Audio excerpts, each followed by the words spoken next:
I'd like to return to what is going to be a very, I think, meaningful luncheon talk. I'm tempted to say that this whole topic is like taking the skin of an onion and peeling it back, and there are just so many additional layers that we could be looking at. Our speaker this morning, former Attorney General Martinez Luna, made one comment that I just have to take the prerogative of the chair here to answer.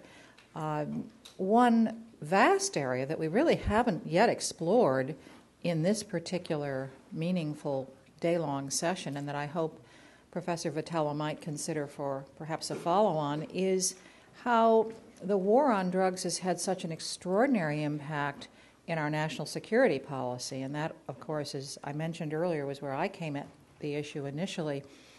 One of the tensions within the United States government is how to support the war on drugs, which traditionally we would have thought of as a law enforcement activity, but is also increasingly drawing our intelligence and national security forces into play. And I'd speculate that one of the reasons you didn't get the cooperation you wanted is that the national security side of the U.S. government has always been loath to share advanced technology with law enforcement. Why? Because they see it as quickly being dissipated and lost in that kind of a more less secure environment for use. And that has been an ongoing tension, as well as the fact that in the United States, doctrine long has said that intelligence assets ought not to be used for law enforcement, that they are designed for different purposes. So we have a huge tension within our own government, not to mention the extraordinary impact that the war on drugs has had in distorting, some might say, our national security policy. But now to come back to the law enforcement side, and perhaps to give you a little bit of good news, I hope, we have one of our own alums who I am so very, very proud to claim as such. Judge Steve Alm is carefully, I think, described in the program, and I'm just going to add a very simple little introduction and a very warm welcome as I tell you that it was about 5 or 6 years ago that in an alumni event I happened to be seated at dinner next to Judge Alm, and he told me about Project Hope, and frankly, it was one of the more meaningful experiences I've had as dean. And to watch this Project Hope, which he will describe for you, blossom, potentially to really dramatically impact the way in which we manage drugs from the health and treatment side, has been one of the more meaningful parts of my career as dean. And so, Judge Alm, I give you a very, very warm welcome to the wonderful work you've done and to the fact that I'd like to hope, as every dean would, that every one of our graduates makes the kind of contribution you've done. I'll give you I'll get out of the way here.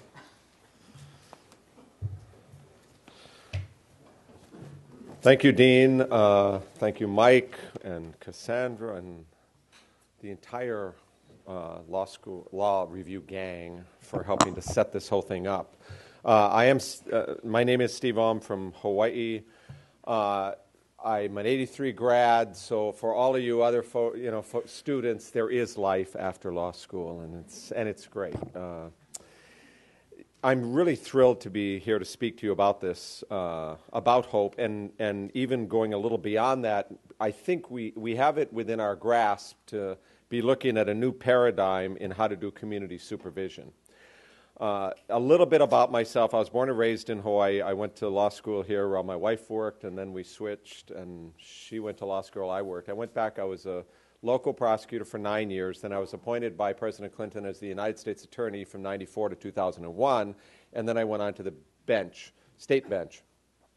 The last case I did at the prosecutor's office was the murder of a police officer, and when I was the United States Attorney, I made trying to get the federal agencies working with each other and trying to get the federal agencies and the local police working with each other my number one goal. And all of this really helped out when I started to set up the Hope Project. And first of all, judges, state judges in particular, have a tremendous amount of discretion, prison or probation. In Hawaii, it's a long period of probation, 5 years for all felonies. And I really believe the truly violent and dangerous and those who won't stop stealing need to go to prison. Put another way, we should be sending to prison people, that we're afraid of, not that we're mad at. And I think anger drives a bunch of things that happen in court. I get angry too at times at offenders, but it's usually planned and it's part of the deal. Just a few basic definitions. At sentencing, we have the choice prison or probation. So probation is an alternative to prison. You usually get up to a year in jail or something as a condition of probation, but it's community supervision for several years. Parole is after prison, similar kinds of supervisory role. It may come as a shock to people, but probation as usual is, in spite of really good probation officers, all the POs in Hawaii are social workers. They all have BAs, half have MSWs, Masters of Social Work. They really care. The judges care. It's the system itself that's broken. The POs have 150 clients each. The system itself is delayed. It's uncertain. And when you finally have consequences, they're often overly harsh. So if somebody comes in to see their probation officer on regular probation as usual, they test positive for drugs. It's like, Steve, you test positive for meth again. What's going on? I had a fight with my wife. I've stressed out. Well, you understand it's a violation of probation. This keeps up. You could go back to Judge Alm next year and get 5 years in prison. Oh, no, I'll definitely quit. What happens to us next year is shaky enough, but the people we're dealing with, it's meaningless. They might get hit by a bus, find cash on the side, win the lottery. It really is not meaningful. So it really is a system that is set up for failure. Because at sentencing, judges say, don't do this, don't do this, don't do this. The people go out there on regular probation, do those things, and there's no consequence. And it's because the probation officers did not have any meaningful tool to deal with the infractions. So what they end up doing is talking and nodding and winking and threatening and cajoling. And then when they finally lose patience, after 10 or 20 or 30 violations, usually ending with a person absconding, they spend hours writing a motion to revoke, affidavit for a motion to revoke probation, goes to the prosecutor's office who puts the motion to revoke, goes to the admin judge who issues a warrant, and usually the next time the person gets stopped for speeding or committing a new offense, this motion pops up. Then they sit in jail or bail out immediately for a couple of months. We have the hearing, and the choice for the judge is the 5, 10, or once in a while 20 years in prison or back in another 5 years of probation. So this system just doesn't work. And I was faced with that the first week I was on the calendar. And I thought to myself, this is a crazy way to try to change anybody's behavior. And the POs had really given up on the offender, and 99 times out of 100 in the confidential letter they'd send to me, they were saying this person is not amenable to probation, send him or her to prison for the 5, 10, or 20 years. And at the time, we had a drug court. Drug court was a great invention. Janet Reno, 20 years ago in Miami, a new way of looking at it. Let's supervise people, send them to treatment, bring them into court once a week with a judge, less so when they do well. Counselors, case managers. There's been research over the years. Drug courts can be effective. They can help people reduce their drug use. They can help them commit fewer crimes, and the like. There are a couple of problems. One, Willie Horton's been mentioned. I know there are a lot of you young people, Willie who? There are a lot of people that don't hear that. But as was said, this was a parolee in a parole system developed by Michael Dukakis' predecessor, who, under Michael Dukakis' watch as governor, went out there and raped or murdered somebody, and it became a great campaign commercial that Dukakis never dealt with effectively, showing a revolving door. The guy's name was William Horton, but in the racially charged usefulness of commercials, it became Willie Horton. And Dukakis never really dealt with this effectively. Everybody's now afraid of a Willie Horton issue, and the feds are scared whenever they fund things. So when drug courts are funded, they put in rules: no dealers, nobody with a prior violent history, no sex offenders, and you end up removing many of the people that need drug treatment that would really benefit by the drug courts. So the drug court, in a way, is this Ferrari that's going to the supermarket. You know, it can be very effective, but you've got to aim it at the folks that really need it. And the National Drug Court leadership recognizes this. We've all looked at research. If you focus your resources on the people that are having the most problems, you get the best bang for your buck. And so they're trying to encourage that. But there are like 1,500 adult drug courts around the country that are run 1,500 kind of different ways, and they're encouraging them to deal with the higher risk offenders, the probationers, as opposed to the pretrial lower risk folks. And that's starting to happen.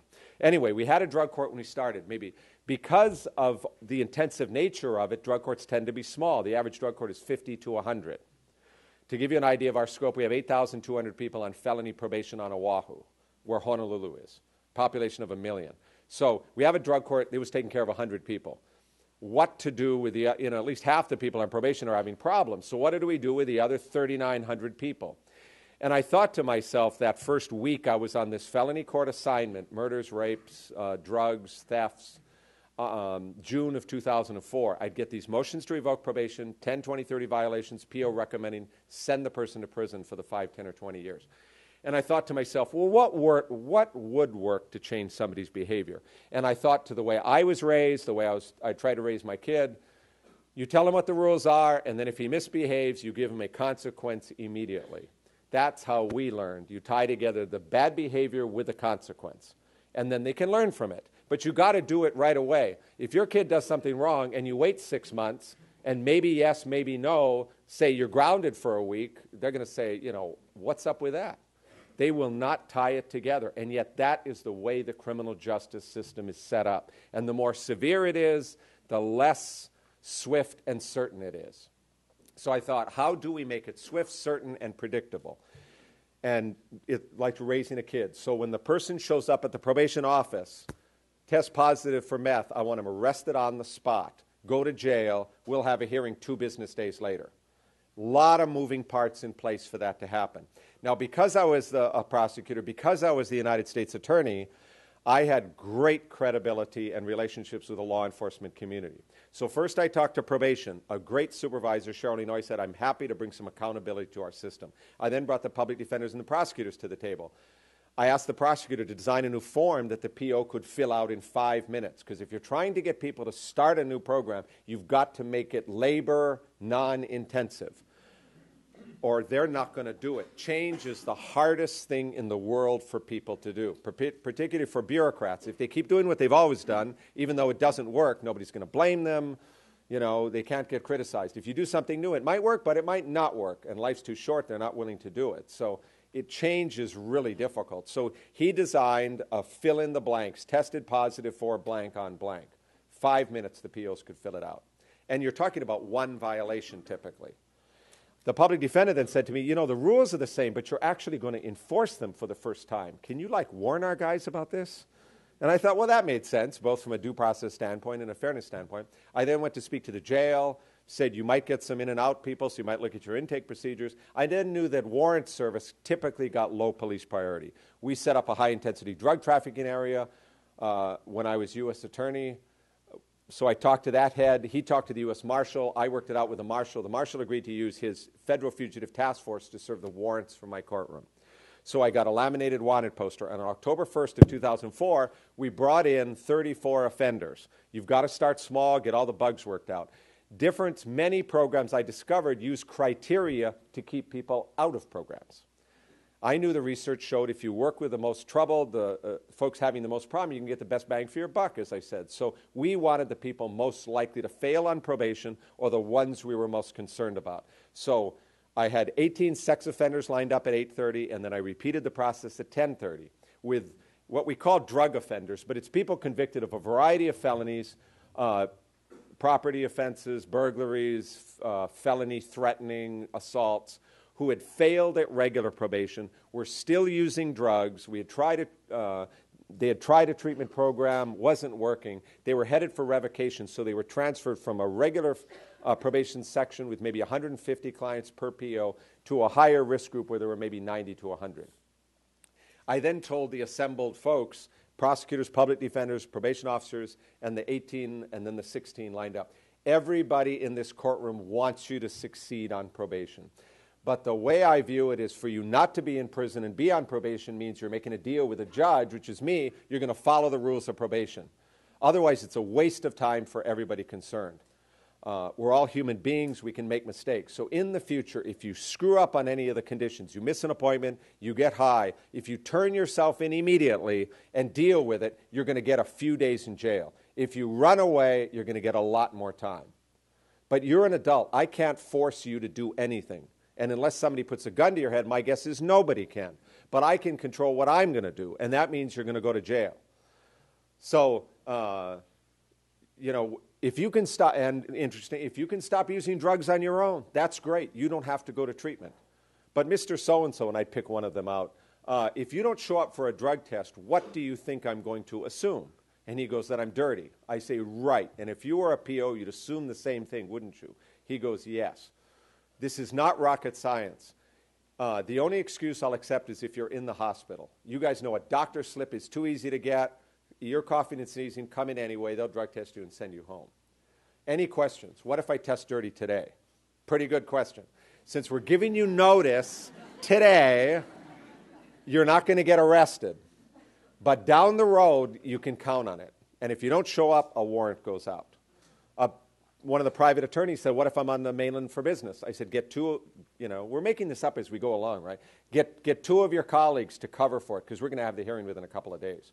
So we started, it worked out great. It grew, we started with 34 offenders. By the end of the year, we were up to 100. We did this with zero extra funding, one of the best things we ever did. At the end of the year, I went to the police chief, and I said, Chief, the Fugitive Task Force is helping us. Can we get your help down the road? And he goes, so you've got these thousands of people on probation. They're committing a lot of the crime. If we put more resources up front in serving warrants, then maybe down the road we won't have to investigate the burglary or the car theft. I said, exactly. Now, what I had to show him at the time were statistics from our Attorney General's office. When this started in October of 2004, our head of probation said to me, Judge, we're trying to do best practices. We're trying to do what works, evidence-based practices. Let's get the AGs involved in keeping stats on the program. And I am convinced his thought was it was going to show this doesn't work. This would shut this judge up and get him out of his hair, because his POs are trying to learn motivational interviewing. They're trying to learn a caseload management, that kind of stuff. Well, remarkably, it worked from the beginning. The positive drug tests were down 80%, missed appointments were down 80%. That's what we had when I went to see the chief of police. He goes, well, let's see if the legislature gives you the money. So we went to the legislature, asked for $1.2 million. They gave it to us. We used most of that for drug treatment spots, intensive outpatient or residential. Some people can stop on their own. Some people need to go to treatment. We then hired a few more probation officers and some social service aides. $25,000 a year clerks, they do all the drug testing. So the POs don't have to do it. When it expanded from me to the other judges, we all got the same results. So there's no operator effect. You need somebody like me to get this thing organized without question. But once it's in place, it should work regardless of who the judge is. The former public defender for the state is a judge with me as a circuit court judge. He is the biggest supporter of this after me. He knows for his former clients, having a system where you have nothing, 5 years in prison is not effective. It's not fair to the offender. Nobody learns from that. So we had everybody there. But, one of our old jokes in court is an expert witness is a guy from out of town with a briefcase.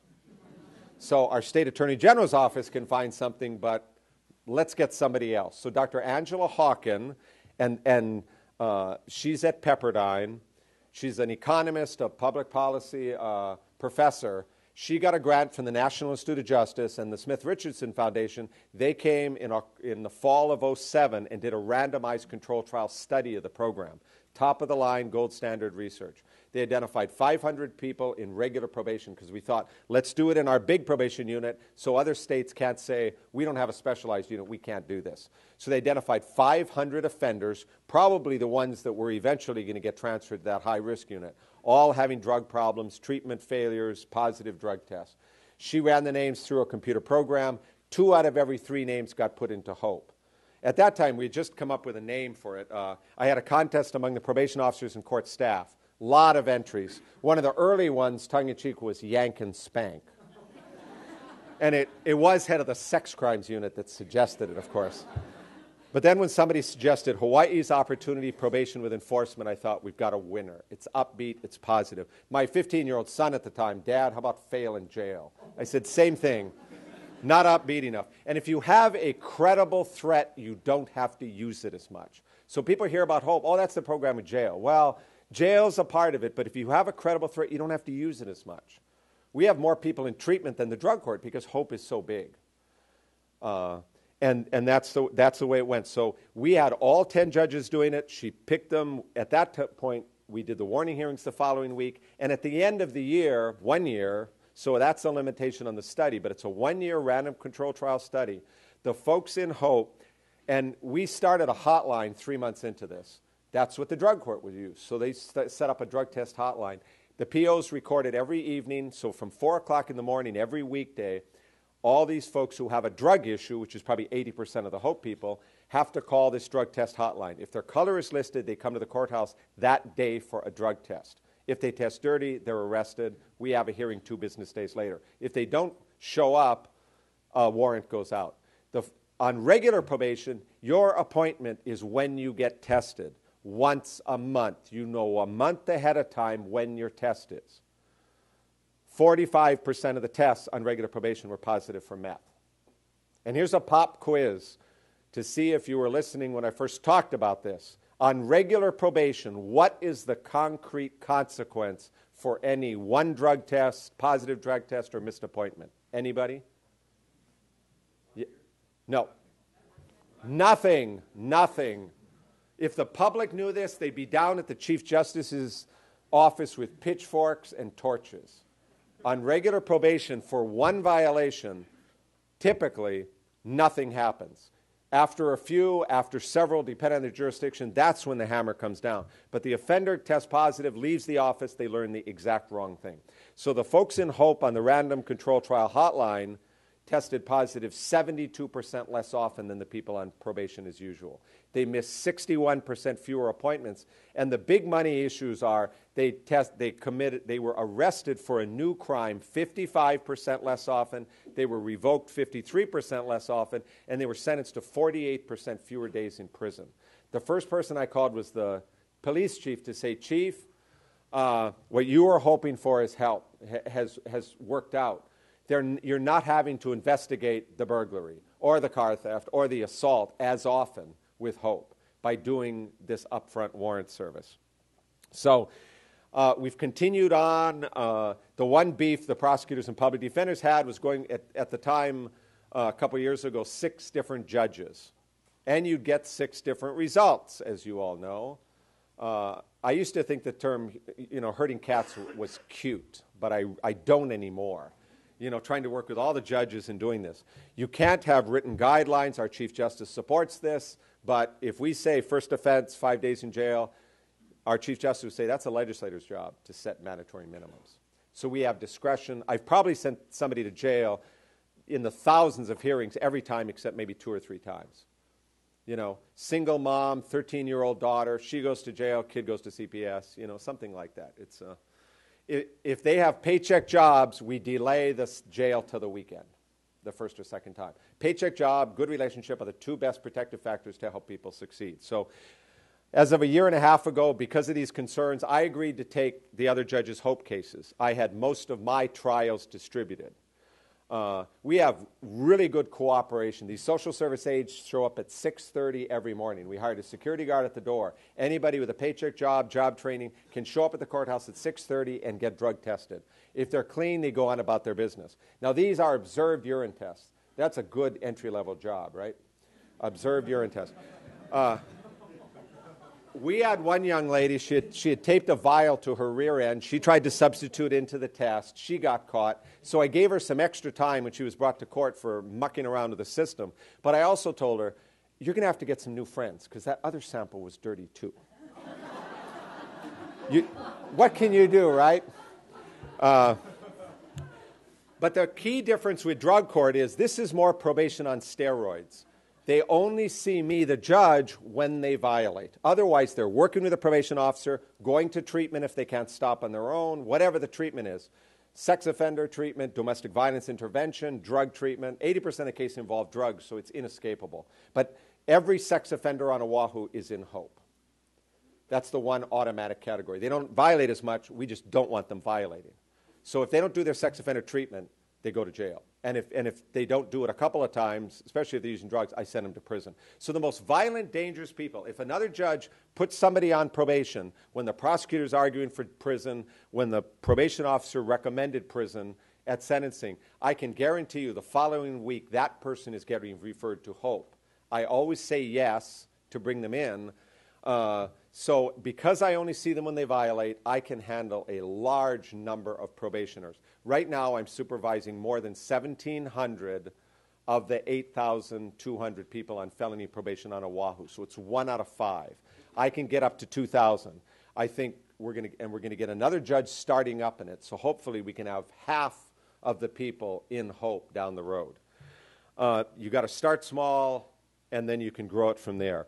I've had, I think, 6 contested hearings in the last 6 years, partly because you're talking about a violation that took place a few days ago. And everybody in the courtroom, particularly the offenders, know, did he or she violate or not? And the other thing is they know they're going to get days or weeks in jail, not years in prison. So I walk out there, instead of turning to the prosecutor to say, Madam Prosecutor, call your first witness, I turn to defense counsel, how does your client want to handle that? Oh, he's going to admit or she's going to admit. Ask a few questions for a colloquy. Then I'm talking to the offender for a few minutes. The average hearing is 7 minutes long. It's really efficient. So, we've had the legislative support. It has expanded to several other states. Alaska's the first one that has really duplicated this. Arizona has several pilots going. Delaware, Indiana, I think it's Hoosier Hope. Missouri, but I think Washington is waiting for the other shoe to drop. Hawaii's exotic. Alaska's kind of kooky. So, no offense, but I really think they're waiting for it to work in other places. So, interestingly enough, last April or May, I was up in Anchorage talking to the Western States Corrections Chief. Your Matt Kate, head of your CDCR, your prison system here, heard it and said, this is the only program I've ever heard of that has a chance to go to scale. So there is a pilot that has started in California, parole. You have 110,000 people on parole in California. Typically over the years, 70% get revoked and get sent back to state prison. So knock on wood, down the road, this will work. Since I've been here on this trip, I've gone to hearings, I've talked to the folks involved, I've heard about this realignment proposal. There may be a role for HOPE-like projects, both with parole and with probation. Now, looking at the entire system, so HOPE is, regular probation is delayed, it's uncertain, it's overly harsh. HOPE is swift, it's certain, and it's proportionate. There was an article in the New York Times about 14 months ago, and I told the writer, all we wanted to do was make the probation system work better, but we've discovered one of the reasons it works so well, we think, is the offenders think it's fair. They know they're on felony probation. It makes sense to have rules. We've got it organized that the rules can get enforced pretty well, but then the consequence is proportionate. If they think it's a fair system, they're much more likely to buy into it. And that's why we're getting these good results. Now, my new paradigm, or what I think we can do for a system is, if you look at the courthouse as a hospital, regular probation is the outpatient clinic. Some people are going to do great in there, not for the people with severe problems. That's HOPE, and those are the wards of the hospital. Say a premier hospital like Cedars-Sinai, where our good doctor's from, But that means the drug court should be the ICU. That should be for the folks that have the most difficult addiction problems. And that means we've tried them in HOPE. They've gone to a treatment program or two. It hasn't worked. They're still using. That is, to me, the perfect candidate for the drug court, for the ICU. And if we can get anybody who starts in probation, maybe try regular probation. Or if they're risky based on their past failures. And we have people that have been in prison before, that have been on probation before, and people told us when we started, these prisoners, the guys who've been convicts, they can do time standing on their head. And we thought, yeah, they can when they have to, But human nature being what it is, they don't want to do it today. It's the disruptive nature of it. It's what's happening right now that they don't want to go in today. And we had one guy who had smoked meth for years, and then he said in a newspaper article, every night I think I have to call the hotline tomorrow morning. If I'm dirty, I'm going to jail. He said, it just ruined the high. We thought, too bad, that's great. So we started handing that out at the warning hearings. So I think what we can do, this new continuum of services, is try some people on regular probation, or if they've had past problems, put them in hope, try that for a while. Many of them will be successful. If they're not successful, we put them in drug court. The most antisocial, the ones that I think probably should have been sent to prison to begin with, they are never going to survive hope because they are never going to show up to see their PO. They're never going to follow all these rules. What I'm doing now is they go to prison. And so after a while on hope, some of those folks, that's the time to give them a try in drug court. Now, I'm pretty confident we're going to be able to do this in Hawaii because I was assigned the drug court calendar about 5 weeks ago. So I had to talk with the prosecutor and public defender. Good news is they're on the same page. Bad news, they totally disagreed with me. And I said, gentlemen, this is what the research shows. I realize you've seen this as a boutique thing, but this is not the future. The National Drug Court leadership has recognized this. I recognize this. This is where we're going to move in the future. So it really, I think, is a situation that we're going to be able to triage people and make this whole system work. I'm convinced it can work in parole. We're going to start a pretrial pilot of it in Hawaii. And there's a chance that other places are going to do this. So I'm really thrilled to be here to talk to you about it. And because I was able to come here, it gave a good chance to talk to the people at CDCR about the new pilot in parole, which is working well now. And we'll see what the future holds. So thank you for inviting me. It's my pleasure to be here.